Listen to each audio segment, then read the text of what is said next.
Nosso abraço fraterno aos internautas, todos e todas. O meu abraço aqui ao companheiro Rafael Tuniyama, jornalista.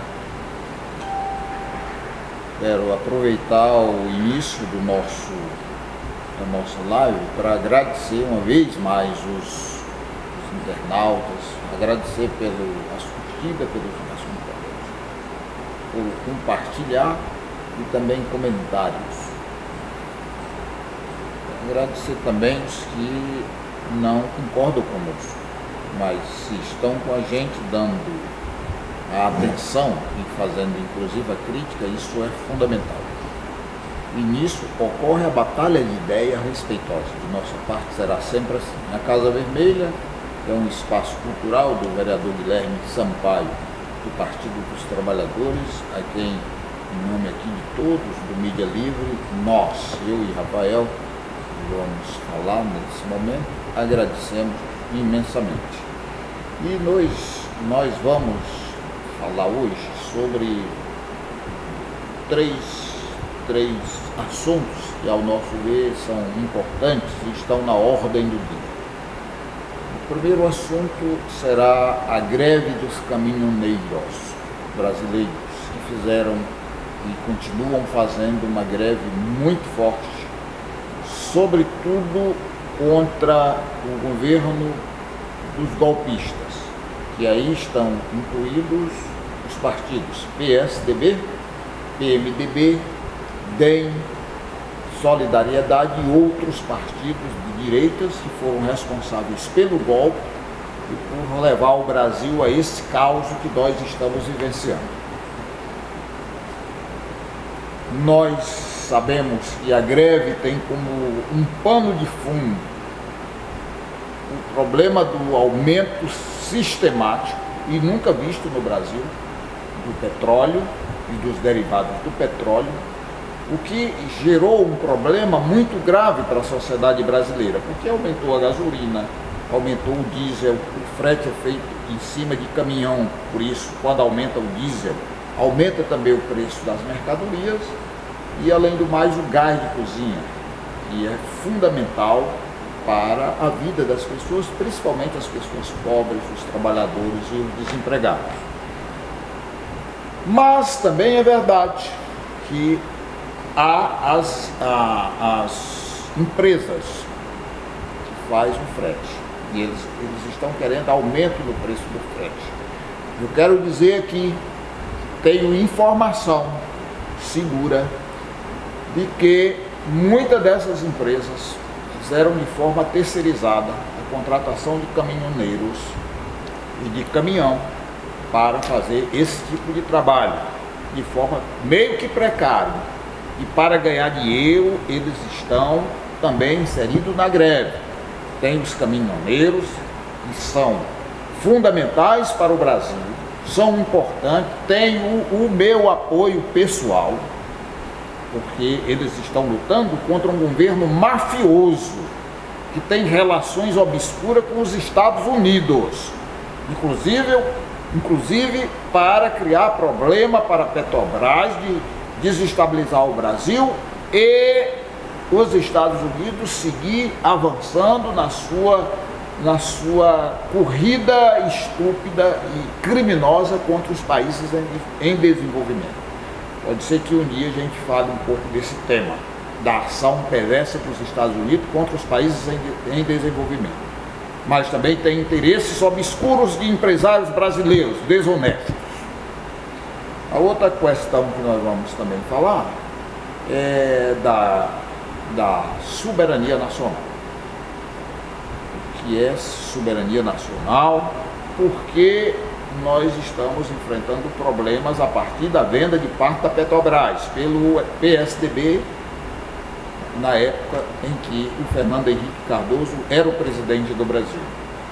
Hoje, por exemplo, o presidente ou a presidenta do Brasil, como inclusive fez a Dilma Rousseff, segurou o preço dos combustíveis e as empresas internacionais entraram na justiça contra o Brasil, porque eles queriam que o preço fosse indexado ao preço internacional do petróleo, estipulado pela OPEP, nós vamos falar um pouco um pouco desse tema. E também da greve dos petroleiros, que está aí sendo discutida, com justa razão, faz muito tempo que eles estão preparando, no sentido de evitar que o atual governo venda a Petrobras para empresas internacionais, assim como já fez com 180 grandes empresas brasileiras, entre elas a Vale do Rio Doce. Meu caro companheiro Rafael Tomiyama, o meu abraço aqui. Esses são os temas. Eu acho que a gente poderia começar pelo primeiro que foi faltado aqui, que é a greve dos petroleiros, e fica com você então a palavra para trazer a sua opinião ao internauta. A greve dos caminhoneiros. Então, gente, tudo bem? Nós estamos então começando essa live. O Ibiapino, Antônio Ibiapino, que está aqui comigo, que é um histórico lutador, participante dos movimentos sociais, sindicalista, escritor, radialista, intelectual, pensador da luta dos movimentos. Fazemos aqui, junto comigo, Rafael Tomiyama, esse nosso vídeo. Toda semana nós estamos aí trazendo essas reflexões sobre a conjuntura, sobre o momento político. E o Ibiapino aí já falou do que nós vamos tratar aqui nessa nossa live. Antes de começar, eu queria falar também sobre a importância da participação de cada um e cada uma, né? A gente está juntando aí gente para começar. Deixa aí o seu recado. Diga de qual estado, de qual cidade do país você está falando, para a gente ter aí o conhecimento, a dimensão de que o país inteiro está com a gente assistindo aqui a nossa live, que alcança milhões de internautas todos os meses. Não deixe de se inscrever no nosso canal no YouTube, Mídia Livre. A Mídia Livre esteve aí presente no encontro nacional de blogueiros que aconteceu aí recentemente, nesse final de semana passado, no Barão de Itararé, né, o organizador aí dos encontros nacionais. Já chegamos aí à 10ª edição e a 6ª edição, e a gente tem sempre estado presente aí com o nosso companheiro Daniel Bezerra, né, da Mídia Livre, o blog da Dilma, fazendo toda a cobertura.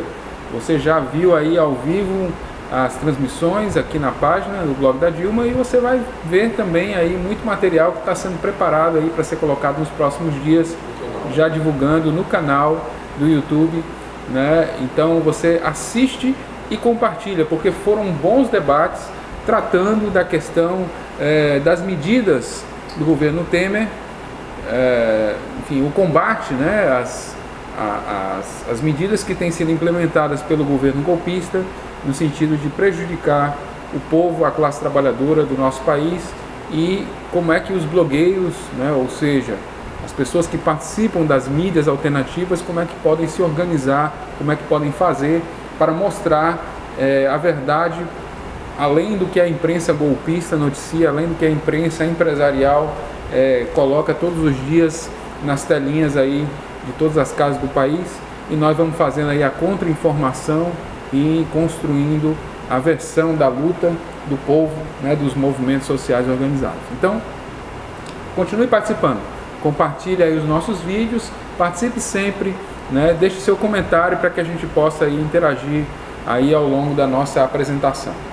Então, o comandante Ibiapino já deu aí a linha, começando aí pela questão da greve dos caminhoneiros, né?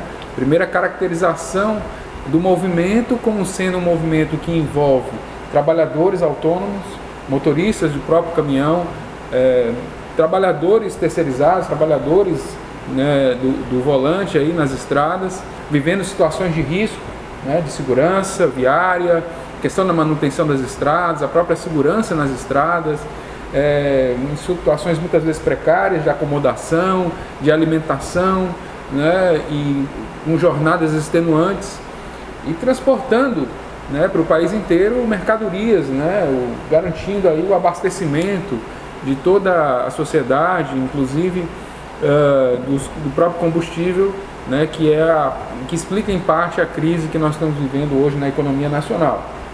O problema que deflagra o movimento tem a ver com a alta dos combustíveis, mas tem a ver também com a pauta que eles, os caminhoneiros apresentaram, reivindicando aí uma série de questões, né? Uma pauta que já vinha de antes, mas que o aperto, o arroxo que o governo golpista está executando está tornando inviável o próprio trabalho. E isso explica por que os acordos fracassam, né? Por que eles continuam aí o movimento de greve, aí que já aí chegamos a praticamente 10 dias de paralisação, sem uma solução definitiva para o problema e ameaças à ordem institucional colocada, né? Dentro desse movimento que é heterogêneo e que tem um certo nível de organização, mas também muita desorganização, há várias forças políticas atuando, né?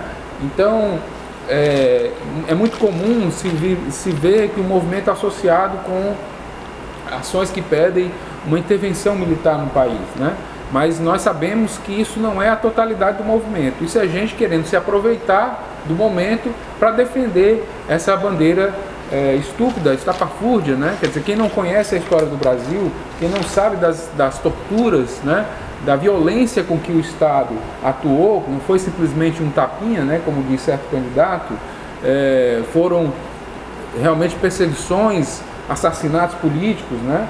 E muita gente não sabe disso porque, na verdade, o trabalho jornalístico, como nós fazemos aqui, ele é totalmente censurado, né? Então não é simplesmente uma lógica, né, que às vezes tem esse discurso, né, de vir, de botar moral, de fazer com que exista aí uma situação de moralidade, né, de arrumar a casa, não é de arrumar a economia. O problema não é só esse, né? Essa situação que está colocada, ela é resultado daquilo que os golpistas fizeram com o nosso país. Na verdade, né, Ibiapina, o que acontece é que tudo isso que está acontecendo, esse desmonte da economia nacional, a destruição, a recessão, ela é resultado do golpe contra a presidenta Dilma, né, e é resultado também das medidas que vieram com o golpe, né, que precarizam o trabalho, que tornam os trabalhadores uma legislação trabalhista que é desmontada, que é destruída, os direitos dos trabalhadores, né, deixam de ser preservados, mas um conjunto de medidas em várias áreas que vão sendo tomadas pelo governo golpista, né, e que vão dificultando o desenvolvimento nacional e que vão, como o Ibiapina anunciou, entregando, né, o entreguismo é isso, é entregar as riquezas nacionais de mão beijada para o estrangeiro, especialmente para os Estados Unidos, né? Essas medidas envolvem o congelamento das verbas do governo para educação, saúde, assistência social, para os programas sociais de uma forma geral, né? Ao mesmo tempo, uma reforma trabalhista que favorece a terceirização ilimitada, que é uma forma de você fazer com que um trabalhador ganhe menos e tenha menos direitos, né? Menos garantias. E você tem também a reforma trabalhista e você tem um conjunto de medidas que são tomadas, né? Além do arroxo salarial, né? A redução do ganho real do salário, além de medidas que favorecem os empreendimentos privados de uma forma geral, a privatização, né? E a própria entrega do pré-sal do petróleo, né? Então tudo isso faz parte desse contexto que leva a uma situação de paralisia da economia nacional. Então o que paralisa o país não é a greve dos caminhoneiros. O que paralisa o país é um governo absolutamente incompetente, irresponsável, governo golpista, que emplaca medidas que vão gerar desemprego, fome, miséria e destruição da economia nacional, né? O Henrique Meirelles, então ministro da Fazenda, dizia que a reforma trabalhista iria criar 6 milhões de novos empregos. E o que nós vemos hoje são quase 14 milhões de desempregados no nosso país. Pais de família, mãe de família, que não tem como alimentar seus próprios filhos, porque não tem emprego, estão indo aí para o mercado informal. Então cresce e se prolifera nas nossas cidades os camelôs e as pessoas pedintes, né, nos sinais, nas esquinas. Toda uma situação grave de miséria, de corte de Bolsa Família, enfim. O Brasil, os golpistas achavam que iriam fazer todas as reformas e que o capital ia aportar aqui, ia chegar, ia gerar lucro massacrando os trabalhadores. O que está vendo é o país indo para o fundo do poço e sendo totalmente destruído. Então, Ibiapina, essa é a reflexão que nós colocamos hoje, né? A greve dos caminhoneiros, ela se soma com outras greves, né? A greve dos petroleiros, dos professores de São Paulo, aqui no Ceará, a greve dos trabalhadores metalúrgicos da indústria naval do Ceará, né? E um conjunto de greves aí, de lutas políticas, sociais e de movimentos reivindicatórios que estamos vendo aí nesse momento. Então, eu queria aí saber da sua palavra sobre a compreensão sobre esse momento histórico, sobre essa greve, né, e como é que a gente pode se inserir nesse momento e nessa atuação necessária para derrotar o golpismo e para restabelecer a construção democrática no nosso país. Eu acho, Rafael, que você foi muito bem, como sempre, na sua observação sobre o tema, e nós precisamos deixar claro, de forma didática, para os internautas, que o único responsável por esta greve é o golpe. O Michel Temer, como um capacho dos empresários internacionais, o PSDB como um vendilhão da pátria, um país que tem como objetivo principal, porque é uma lógica e é uma tese deles, da privatização total de toda a economia. Então, eles são os responsáveis. Não botem culpa em ninguém, botem culpa neste governo ordinário que nós temos. Um governo que é o arquiteto do mal. Ele entrou, primeiro, ele arquitetou o golpe, que foi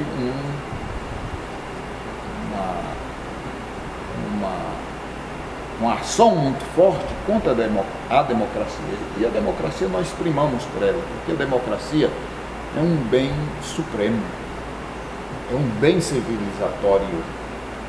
Ninguém alcança nenhum grau de civilidade se não for pela democracia, porque o resto é brutalidade. Eles são responsáveis. Eu vou dar aqui alguns dados para os companheiros e companheiras que estão conosco nessa jornada. São dados importantes. A Petrobras, ela tem hoje 13 refinarias, importantíssimas. Das 13 em um ano, o governo golpista já vendeu 4. Um outro dado, o Brasil é autossuficiente em produção de petróleo. Podem dizer que o Brasil é autossuficiente. Entretanto, não acreditem em mim, pesquisem. Mas se quiser, podem dizer, porque eu estou falando com o máximo de seriedade, como sempre faço. O Brasil hoje, eu tenho aqui os dados, ele faz 2,6 milhões de barris de petróleo por dia. 2,6. O consumo interno do Brasil é 2,2 milhões de barris de petróleo por dia. Tem um saldo de 0,2 bilhões de barris de petróleo. Ele tem um saldo. 200 mil barris de petróleo sobram? 200 mil barris, é o saldo que ele tem, exatamente. São 0,2 milhão, 200 mil barris. É o saldo que tem, portanto é autossuficiente. E a capacidade do Brasil de refinar o petróleo é imensa, pelas refinarias que tem. Aí eu pergunto a você, meu amigo, e a você, amiga, precisa o Brasil comprar petróleo lá fora? Precisa comprar? Claro que não. E por que compra? Para garantir muito dinheiro no bolso das grandes empresas. Um outro dado que eu gostaria muito que vocês prestassem atenção. Em 2012, bem dizer ontem, o barril de petróleo custava $110, uma cotação internacional estipulada pela OPEP. a Dilma era presidenta. Quanto era o litro de gasolina e o litro de diesel e o botijão de gás? Não era R$60 o botijão, por exemplo? É verdade. E o barril era 110 dólares. Não precisa acreditar em mim. Pegue a coleção de todos os jornais do mundo para vocês saberem se a cotação internacional não era essa. Eu quero que vocês entendam uma coisa na geopolítica. Vocês estão lembrados, e depois, Rafael, você vai me fazer aí um comentário sobre essa questão daquela confusão e daquela guerra entre a Ucrânia e a Rússia. Apareceu um líder forjado pela CIA, pelos Estados Unidos, e começa a guerra para separar a Ucrânia da Rússia. Derrubaram um avião. Esse avião foi derrubado pelos Estados Unidos para botar culpa na Rússia, de modo que eles separaram a Ucrânia da Rússia. Todos sabem, você sabe, Rafael, que a Rússia tinha um monte de gasoduto vindo da Rússia, passando na Ucrânia e vindo para o mar, para de lá ser levado para diversos países em navios.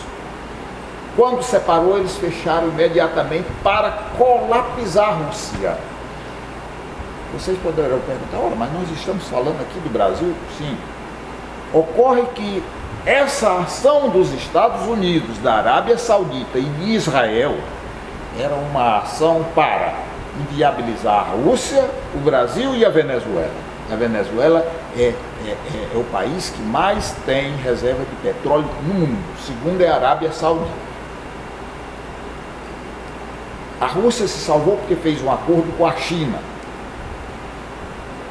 Esse acordo será por 100 anos, foi um acordo muito bom para as duas partes e resolveu o problema. E o Brasil entrou no colapso com a Venezuela.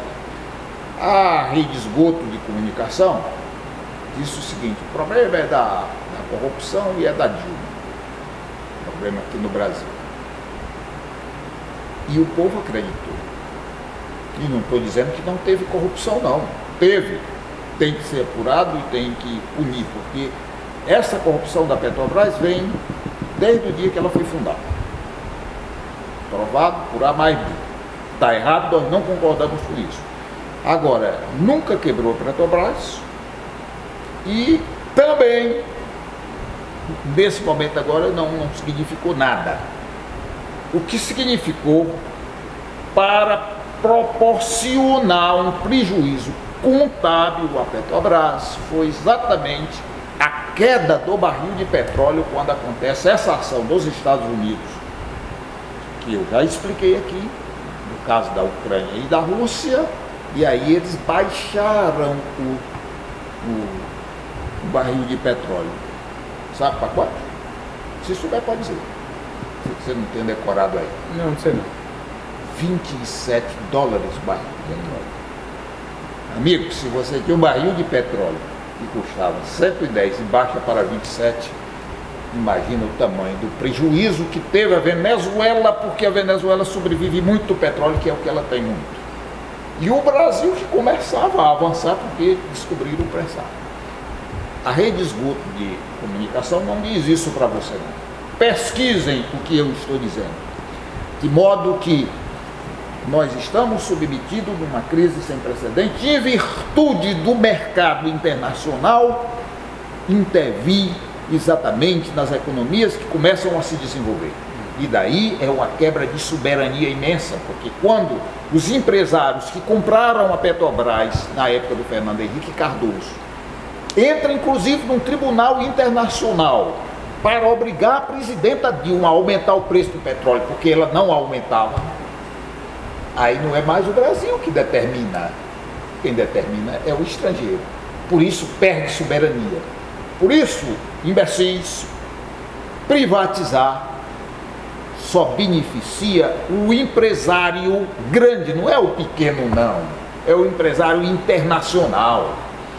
É o empresário que tu, imbecil, que ganha 5 mil reais por mês, 4 mil reais por mês, que passa fome com a tua família, que não tem condição de colocar o teu filho para estudar na Sorbonne, por exemplo, mas o empresário pode fazer isso e adquirir poder e conhecimento, e o teu filho nunca, exatamente porque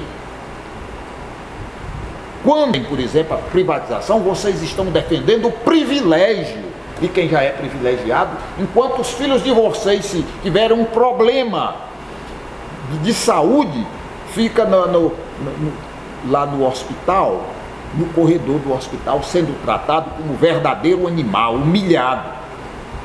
Quando se está aqui defendendo que uma empresa como a Petrobras e as empresas nacionais sejam do país, para produzir para o país e para que esse recurso que fora produzido, inclusive com o trabalho das pessoas, fiquem aqui para garantir saúde, educação, moradia e etc, e etc, nós estamos defendendo a nossa pátria, estamos defendendo o nosso povo e a nossa soberania. É com você a palavra sobre soberania, discerne. Faça aí o seu discernimento sobre essa questão. Sobre isso, a soberania quer dizer exatamente a nossa capacidade de decidir por nós mesmos, né? De não sermos submissos, não sermos submetidos a nenhuma outra nação, né? E isso passa por várias questões, né? A questão mais visível é a questão da renúncia da partilha do pré-sal, né? Ela é simplesmente leiloada, ela é entregue, né, à exploração estrangeira, né? Então isso atende aos Estados Unidos. Assim como o Pedro Parente, atual presidente da Petrobras, que na era FHC foi o responsável pelo apagão, né? Quem não se lembra. Ele era o ministro das... Era o ministro das Minas de Energia, né? Então veja, o Pedro Parente que está lá, né, ele está fazendo uma política que atrela o preço do petróleo ao mercado internacional, que é o que você dizia que a Dilma não aceitava, né? E esse atrelamento ele faz com que as variações de preço atendam a esse mercado. Então o interesse do governo Temer, por isso que nós temos um encalacrado que não sai, né, que não se resolve, é porque o interesse do governo Temer é exatamente o de favorecer os acionistas, né? Porque a Petrobras ela foi vendida, metade é privada hoje, né? 49% são ações privadas, né? 51% é o Estado brasileiro. Então, para enriquecer os acionistas, eles fazem uma política que o povo paga a conta, que deprecia, né?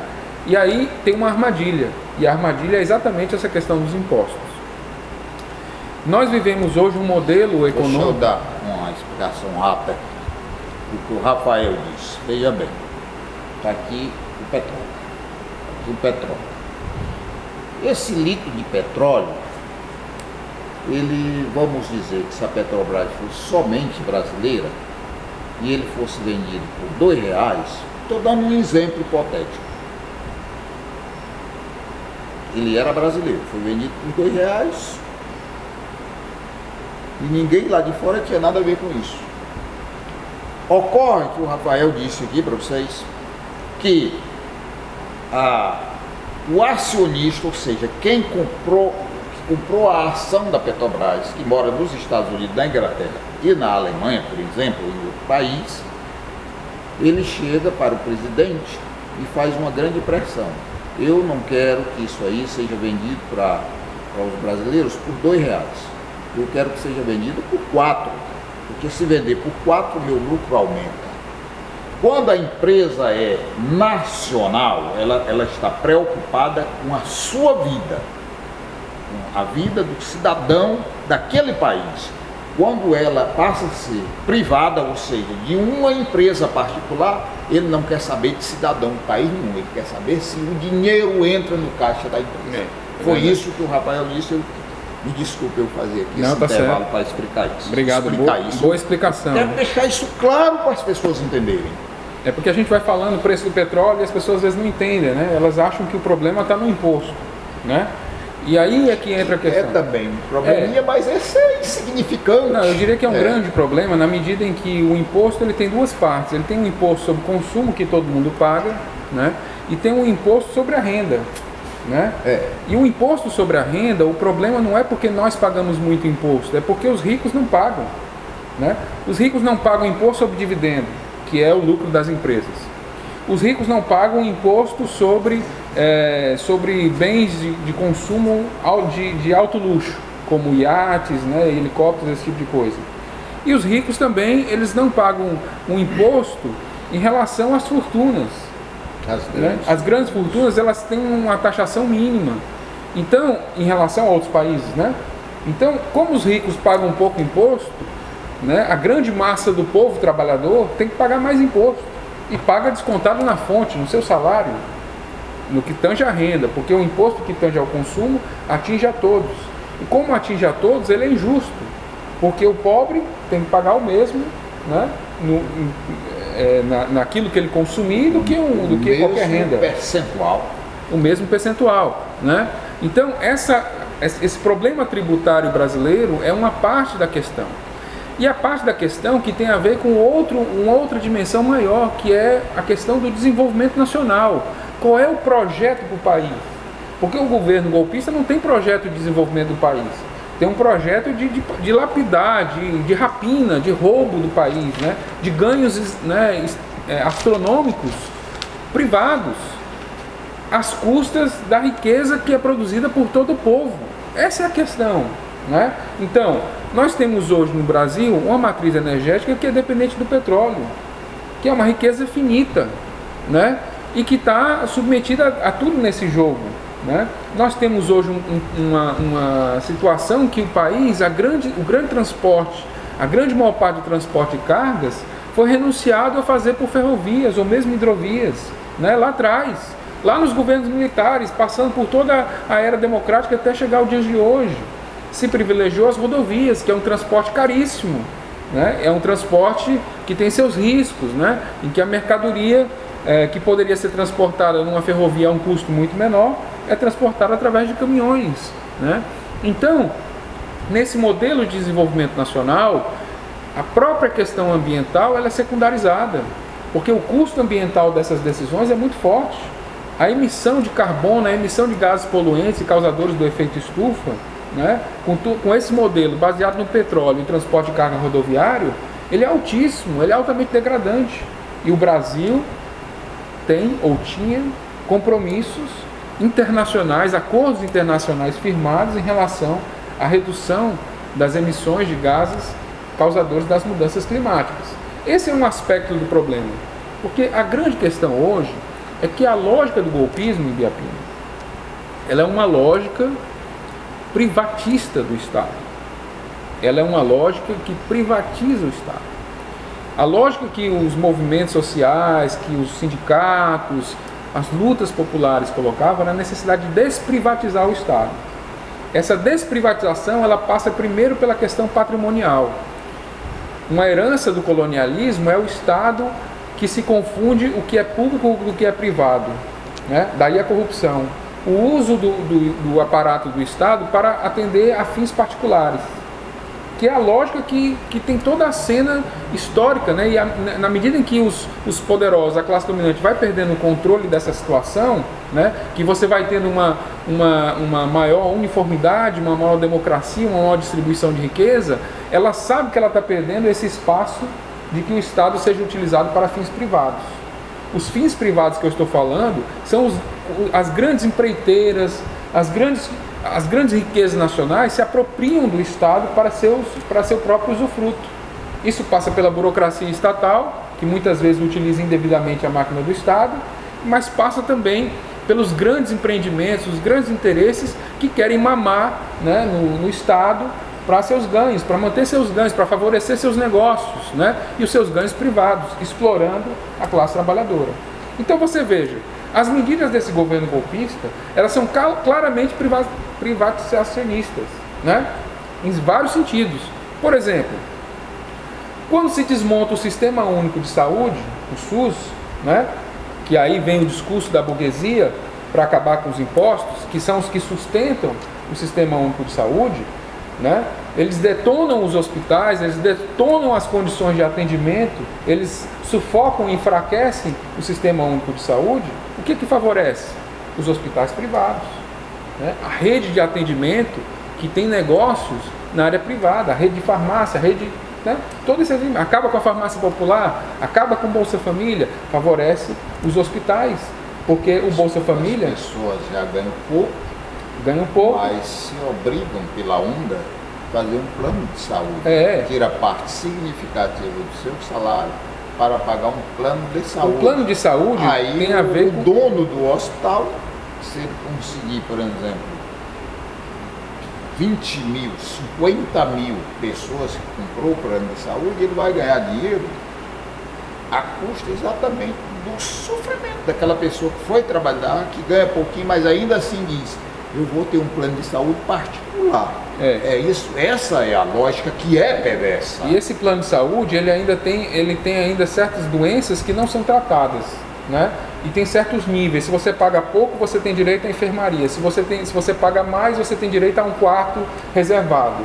Certas doenças são tratadas se você pagar muito mais. Se você não pagar também, você se vira, vai para o SUS, né? E as doenças mais graves, as mais difíceis de serem curadas, né, que afligem toda a humanidade, são tratadas no Sistema Único de Saúde, né, porque as empresas privadas não tratam. Da mesma forma, a destruição da Previdência Social é para favorecer os planos de previdência privados. Da mesma forma, a educação universitária sucateada é para favorecer as empresas de ensino privado. E da mesma forma, a destruição ambiental do país, né?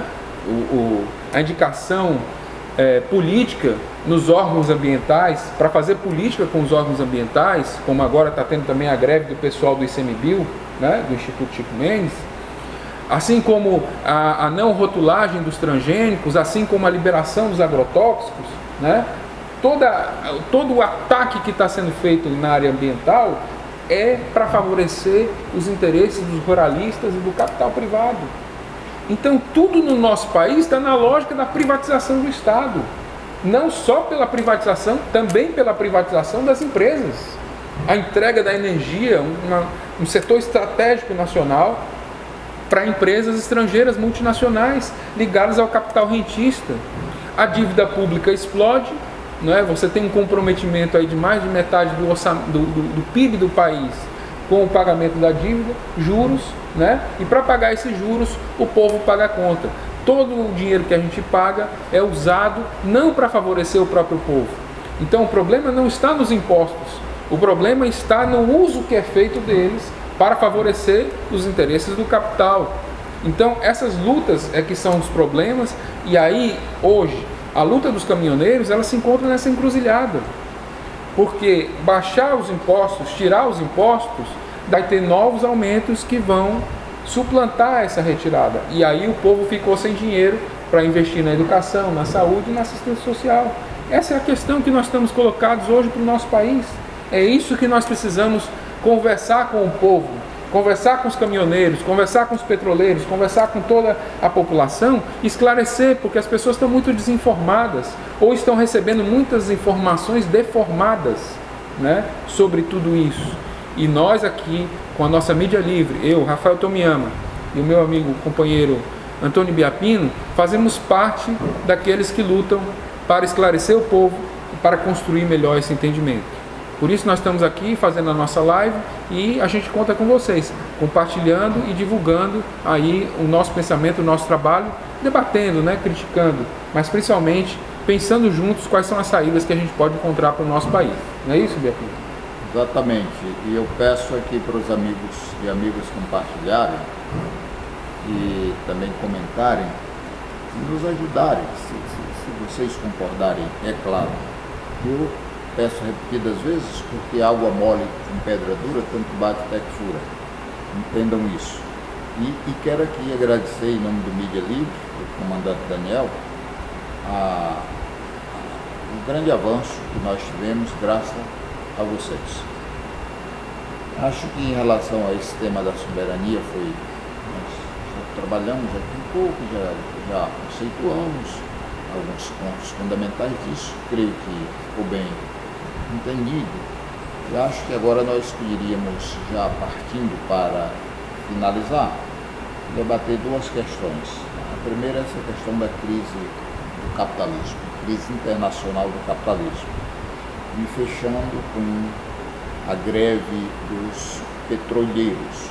Quero também dizer uma vez mais que é uma greve no sentido de defesa do patrimônio nacional, da soberania nacional. Não é nem para aumentar o salário deles, é para evitar a venda da Petrobras. Eles estão fazendo de tudo para desmoralizar a Petrobras, eles estudam os grandes capitalistas, o governo usurpador do Brasil, e quando isso acontecer, evidentemente o Brasil perderá muita força, perderá sua soberania, parte de sua soberania.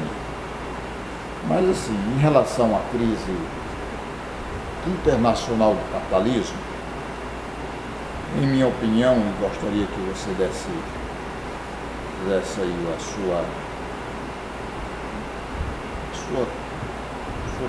dissesse o que você compreende em relação a isso. Nós procuramos sempre ser didáticos em virtude de favorecer ainda mais a compreensão dos conceitos. O capitalismo, ele historicamente, ele tem a crise cíclica, né? É uma crise de superprodução. E quando tem uma crise de superprodução, isso está lá nos livros do Marx, os preços tendem a baixar. Porque como você tem muito produto, na economia tem a lei da procura e da oferta, os preços baixam. Quando você tem pouco produto, os preços sobem. Então, isso gera, que queiram ou que não queiram, uma crise cíclica. Cíclica por quê? Porque ela sempre acontece, a cada período.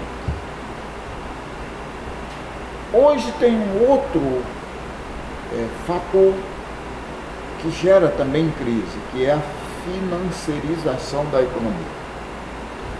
E o que eu gostaria que as pessoas entendessem sobre isso? Quando um empresário, grande ou pequeno, ele coloca uma empresa para produzir, por exemplo, panela, ou chapéu, ou caneta, ele comprou um terreno, fez a terraplanagem, as instalações físicas, paga energia todo mês, paga imposto e contrata trabalhadores. Aí ele assina a carteira, paga o salário todo mês, aquele trabalhador recebe o salário, vai fazer compra, e recebe de novo, vai fazer compra de novo, recebe de novo, vai fazer compra de novo, e assim fica um ciclo. Ele está gerando empregos direto e indireto, e está girando a economia. Agora imaginem que eu sou, que Deus me livre, um empresário, e eu pego todo o meu dinheiro, aí faço aqui uma análise, procuro uma empresa sólida e vou lá e compro um pedaço de papel. E o cara diz, esse pedaço de papel vale 10 milhões. Aí eu comprei por 10 milhões. Se amanhã, na Bolsa de Nova York, essa ação subir 2%, 1%, aí eu terei, de um dia para a noite, um aumento enorme. Aí eu imediatamente já tiro aquele meu dinheiro com aquela renda. Mas eu não produzi um emprego. Daí vem o desemprego. E um outro fator, meu caro Rafael, tu me ama. Agora você vai ter trabalho para explicar, porque são 3 coisas. É o estrutural. Ele vem a partir da tecnologia. Quando eu tenho máquinas altamente sofisticadas, que produzem qualquer produto com alta qualidade, sem precisar da mão de obra, essa mão de obra do trabalhador, esse trabalhador vai para a rua. E ele não se insere mais, ele não se recoloca mais no mercado de trabalho. Aí daí vem o trabalho informal, daí vem o aumento da miséria, como nós estamos vendo hoje no mundo todo. Então, nós estamos vivendo uma crise grande no mundo todo. Todas as empresas estão passando por esse problema, com esses 3 aspectos que eu acabei de falar. Pois não é que a rede de esgoto de comunicação disse que a crise brasileira era por conta da Dilma e do PT? Está certo a rede de esgoto de comunicação ou está errado? Diga aí para o povo. Eu vejo que o golpismo ele está sem saída, né? Como ele está sem saída, né? Como o governo está acuado e possivelmente nós cheguemos a uma situação em que ele não termine, né? Há também setores oportunistas tentando conduzir esse processo para uma eleição indireta, né? Para que o povo mais uma vez seja expoliado no seu direito de decidir. Porque quando fizeram o golpe, quando fizeram o impeachment da Dilma, foi isso. Foi tirar o direito democrático do povo, dos 54 milhões que votaram na Dilma, de ter escolhido um projeto político e ter sido substituído pelo que foi derrotado na eleição. E a culpa disso é do Aécio, que no dia seguinte à eleição disse que não aceitava o resultado democrático das urnas, né? E passou a fazer, junto com Eduardo Cunha, uma sabotagem para impedir o desenvolvimento do país, para impedir a Dilma de governar, né? Então, esse golpismo que gerou isso é o que hoje está buscando aí alguma saída que não é a de permitir que o Lula concorra como candidato e não é a de permitir que o povo possa decidir o seu próprio destino. Embora o povo, mesmo com o Lula preso, esteja dizendo, e a cada pesquisa se afirma e se reafirma, com o crescimento do Lula a cada pesquisa, que o povo vota no Lula e não em outro candidato qualquer. Porque quando, mesmo sem o Lula na pesquisa, o povo vota branco ou nulo ou não escolhe o candidato, né? Então, o que acontece, comandante, é que isso tem uma ligação com a questão estrutural, como você está colocando, né? Essa situação que nós vivemos hoje, ela tem a ver com a crise do capitalismo. A crise do capitalismo, eu não sei se ela é bem cíclica, eu diria que ela é permanente. O capitalismo ele vive permanentemente em crise, né? E isso se aprofunda. O ciclo que inclusive o Marx fala, ele vive em crise permanente. Sim. Né? Geralmente ele vive. Agora tem uns períodos que ocorre muita prosperidade, um período em que há uma depressão profunda. Exato. Ele fala. Agora, sempre há uma crise, né? Aqui ou ali. A crise ela tem a ver exatamente com a contradição permanente, né? A contradição permanente do capital é isso. O problema, além do desemprego, é que o desempregado, ou o trabalhador precarizado, o trabalhador que é o camelô, que está na lida informal, que está fora do mercado de trabalho formal, né? Ele não apenas está sem fonte de renda, ele perde a sua capacidade de consumir. E o capitalismo, que a cada dia se atualiza com as tecnologias, vai fazendo uma produção cada vez maior, uma quantidade cada vez maior de produtos, não tem a quem vender, porque o trabalhador sem emprego não tem como comprar. Claro. Então essa é uma contradição inerente à lógica de como se dá a economia capitalista, né?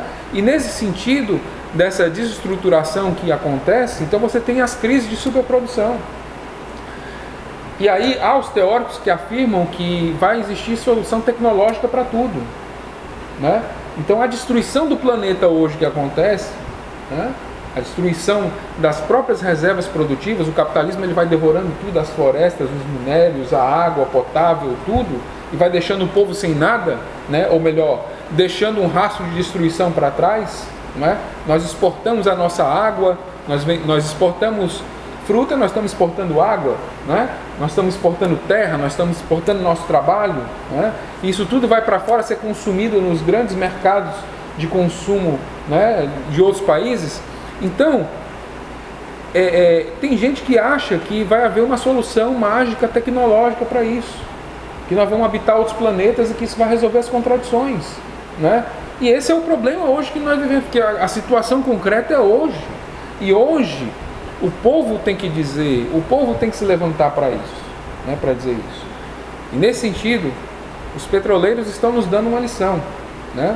Ainda hoje pela manhã tivemos lá na manifestação na Lubinó, na refinaria, lá no Porto do Mucuripe, aqui no Ceará.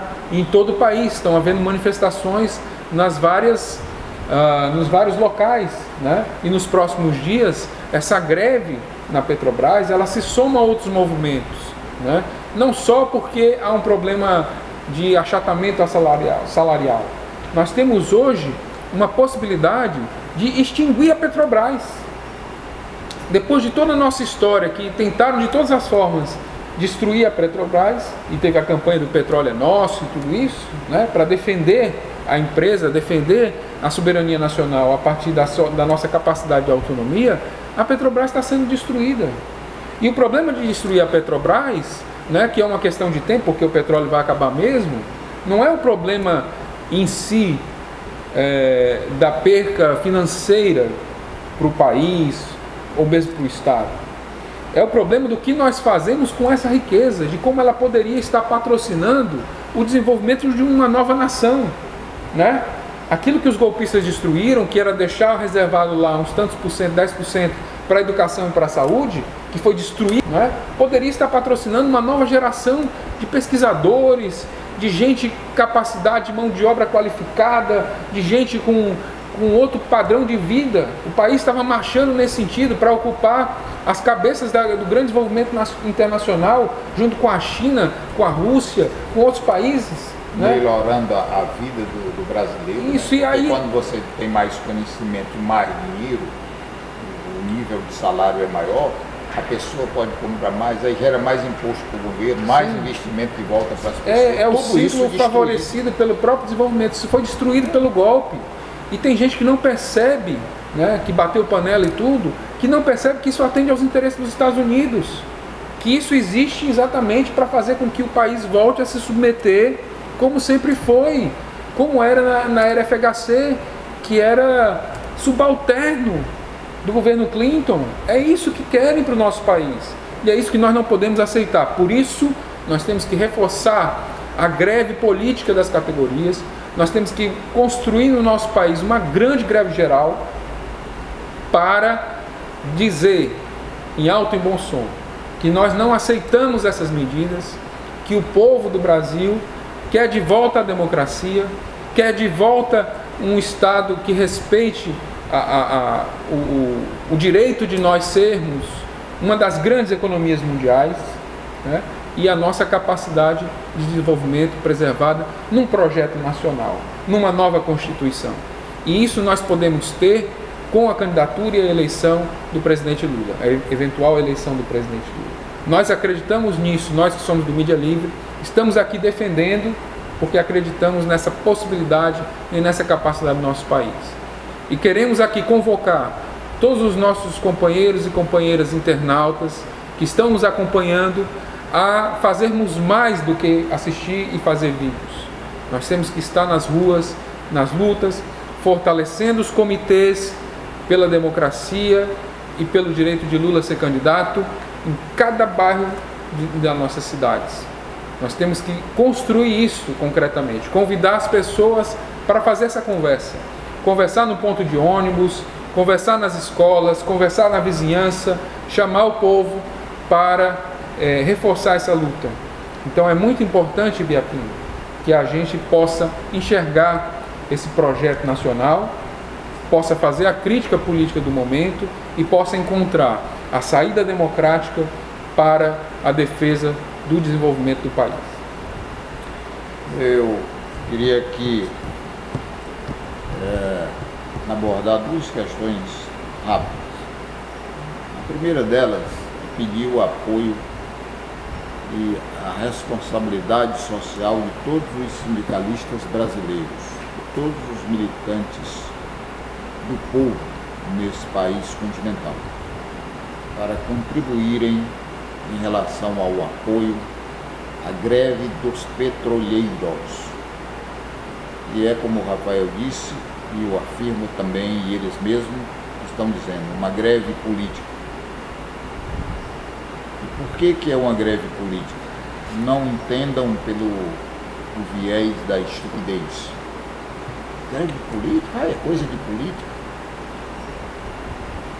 Leiam o livro de Aristóteles, A Política.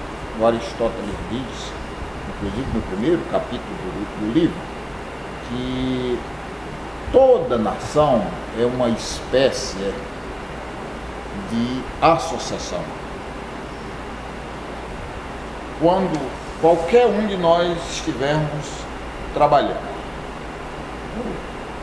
como gari, vamos dizer que eu começo a trabalhar amanhã como gari, limpando a rua, recebendo um saláriozinho. Vamos dizer que o Rafael começa a trabalhar amanhã como comerciário, vendendo tecido, ganhando um saláriozinho. Aí eu, como gari, que recebi o meu saláriozinho de gari, eu já paguei um impostozinho. Aí o Rafael, como comerciário, já pagou o impostozinho. Vendeu alguns metros de tecido e pagou o impostozinho. Ele vendeu uma caneta dessa, não a minha, porque a minha é bonita e ninguém compra, porque eu não deixo. Mas ele vendeu lá uma caneta, aí tem um impostozinho embutido. Esse impostozinho que vem de cada objeto que se vende, e dos salários que se ganha aí, é o imposto de renda conforme o salário das pessoas, ficam no país. Aí ele volta em forma de educação. Fortaleza, por exemplo, tem 200 mil estudantes que estudam de graça. Para eles tem escola, tem ar-condicionado, tem livros, que são milhões de livros em todo o Brasil. A esta hora, em muitos hospitais do Brasil, tem muitas pessoas tendo as suas vidas salvas, literalmente. Que veio de um acidente, que veio de uma bala, que veio de uma doença comum. E o SUS paga todos os gastos para remediar esses problemas. Estão entendendo isso? Então, quando eu, um gari, pago esse meu imposto, está servindo para todo mundo. Quando um grande funcionário que tem um grande salário paga o seu imposto, ele está servindo a todo mundo. Quando você tem uma empresa nacional, como a Petrobras, por exemplo, ela produz e daquele produto parte é destinado para as políticas públicas, como a educação, saúde, proteção do meio ambiente, etc., etc., vai fazendo parte de uma grande associação de indivíduos pela pátria, e que a pátria somos nós, as pessoas, não é o pedaço de terra demarcado, não.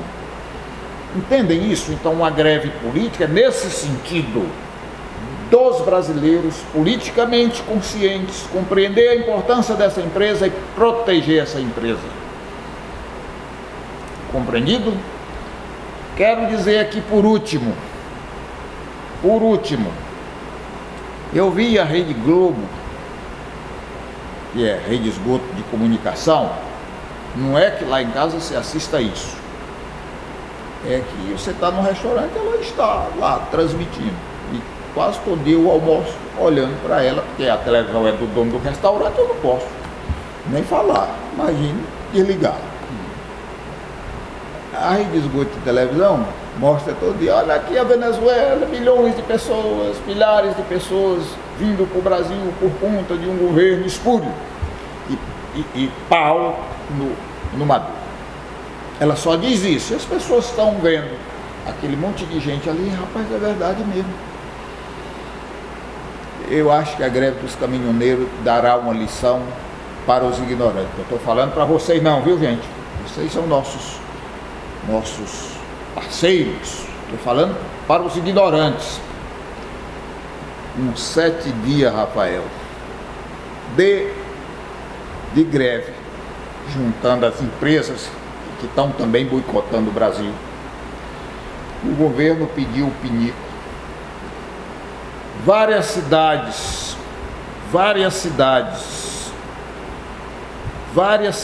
do Brasil não estão apanhando mais lixo. Estão em estado de emergência. Todo dia as televisões estão, inclusive a rede de esgoto de comunicação, que está faltando batatinha. E que a batatinha que era R$4 o quilo, agora já é R$12 o quilo. Imagina, ignorantes, 10 anos de boicote de todos os empresários da Venezuela contra o governo, só porque o governo quis ficar do lado das pessoas. Imagina, ignorante, essa Cuba, que é menor do que o Ceará, com 50 anos de bloqueio por parte dos Estados Unidos, que é a nação mais poderosa do mundo. 7 dias, o vampiro brasileiro pediu pinico. o mundo está se acabando, o Brasil está em crise, aí tem imbecil pedindo ditadura militar, tem tudo que se possa imaginar. Imagina 10 anos que a Venezuela enfrenta o boicote sistemático e criminoso dos Estados Unidos e dos grandes empresários da Venezuela. Que fique a lição. As suas considerações finais e depois de sua fala, que será curta, nós já damos por encerrado esse nosso trabalho de hoje. Eu acho que já falamos aí bastante, né? O nosso tempo também já está terminando. Eu só posso agradecer aqui em meu nome, Rafael Tomiyama, e aqui nosso companheiro Antônio Biapino, a audiência, a participação de vocês, a Casa Vermelha, que nos apoia sempre aqui, o mandato vereador Guilherme Sampaio, do PT de Fortaleza, e todos vocês, internautas, que nos acompanham, né? Compartilhem, comentem, e principalmente assistam o nosso canal no YouTube, assinem o nosso canal no YouTube, porque vocês são muito importantes para levar adiante o nosso trabalho, a nossa mensagem. Estamos aí junto com o pessoal das mídias alternativas, fazendo uma comunicação de qualidade. Muito obrigado, nós não seríamos nada sem vocês. Lula livre, Lula presidente. A produção pediu, inclusive deu um carão em nós aqui, e há uma determinação da gente citar livros. Livro é um bem civilizatório. Tem um livro que acho que seria importante ser lido, que é A Elite do Atraso. Acho que as pessoas poderiam ler Gessé esse de Souza, livro, né? do Gessé de Souza, A Elite do Atraso. Esse é um livro muito bom. E peço então, Rafael, para você também citar aí um livro, você que é amante da leitura e tem vários livros bons, eu acho que lê até mais que eu. Cite aí um livro ou dois, o que você quiser, para fazer uma referência, De repente, 10 pessoas leem um livro que a gente indica aqui, ou um outro livro. Isso é importante para a formação da nação brasileira. Nós não podemos ser um país de ignorantes. Eu fiquei tão triste, mas tão triste, quando saiu esse relatório agora dos Estados Unidos, dizendo que o Brasil é um livro que é o país que 70% das pessoas nunca foram a um teatro e nunca foram a um museu e que não leem. Rapaz, isso dá uma tristeza tão grande. E ainda mais, esse miserável desses Estados Unidos, que é de quem eu tenho muita mágoa, porque esse país tem sido um país predador. José Martí, em seus livros, e ele morou nos Estados Unidos, ele escreveu 50 livros só falando sobre o perigo que representa os Estados Unidos para a América Latina. E num dos livros ele diz assim: eu digo isso porque eu conheço o monstro por dentro. Eu conheço o monstro por dentro. Vocês não sabem, amigos internautas, o que significou aquelas 2 bombas atômicas. Destruiu 2 cidades em 2 minutos. 1 minuto para cada uma. Matou homem, mulher, velho e criança. Eles fizeram um teste atômico aqui no Ceará, na região da Madalena. Se vocês forem a Madalena, vocês vão ver, em todo o estado do Ceará, Madalena é onde mais tem câncer. É o maior índice de câncer. Isso foi feito em 1956. Atingiu Madalena, atingiu Quixeramobim, atingiu outros municípios ali da região. Foi um teste feito na atmosfera. Então, esse país é brutal, é animalesco, esse país é capaz de matar pessoas. Esse país tem 50 mil agentes da CIA espalhados pelo mundo, inclusive aqui no Brasil tem muitos, envenenando e inclusive matando pessoas. Esse país é um perigo, esse país é um monstro, ele faz tudo para proteger a sua economia, para destruir os outros países. Leiam, porque o livro é um bem civilizatório. Leiam. Bom, eu acho que diante dessa convocatória e considerando aí o que nós falamos hoje no nosso programa, eu acho que uma boa recomendação é um livro que também tem um filme que chama Batismo de Sangue. Foi escrito pelo Frei Beto. O filme é muito bom, mas o livro eu acho que vale muito a pena você ler para entender o que se passou de fato na ditadura militar brasileira. O Frei Beto ele vai contar a história do Carlos Marighella, que foi uma liderança política e da luta de resistência, né, e como ele foi capturado e assassinado pela ditadura. E ele vai nesse painel também falando do papel dos padres, dos frades dominicanos, né, que de certa forma apoiaram a luta de resistência, né, e como eles foram barbaramente torturados, né, que foi o que aconteceu com o Frei Tito, que acabou falecendo aí no exílio, né, vítima aí dos próprios resquícios do sofrimento que ele teve na tortura, né, ele acabou se suicidando, né, e, enfim. E essa história então é contada, né, nesse livro, O Batismo de Sangue. Eu recomendo muito. Há outros títulos bacanas também sobre esse período, mas eu vou hoje fazer essa sugestão. Então, O Batismo de Sangue, do Frei Beto, se você puder, não perca, leia, porque é uma grande recomendação de leitura.